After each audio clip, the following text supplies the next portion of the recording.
Welcome to Guide Guru. We hope this video helps.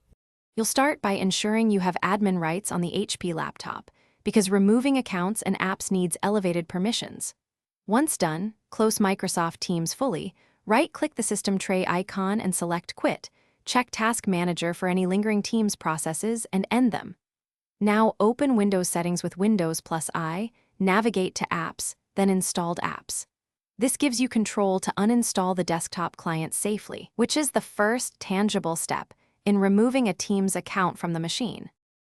Next, find Microsoft Teams or the Teams machine-wide installer in Installed Apps. The machine-wide installer often reinstalls Teams if left behind. Click the three dots beside it and choose Uninstall, then follow the prompts. Accept Admin UAC when requested. If you see both Teams and the machine-wide installer, remove the installer last. Make sure to restart the HP laptop after uninstall. Restarting clears cached credentials and stops background services that can recreate or retain account data. Finally, remove residual account data.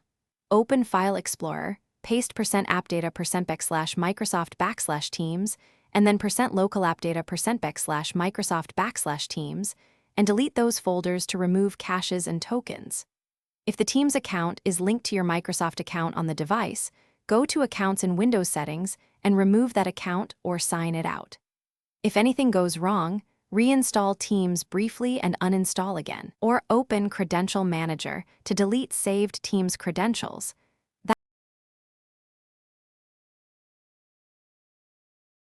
Thanks for watching. Consider subscribing if we helped you today.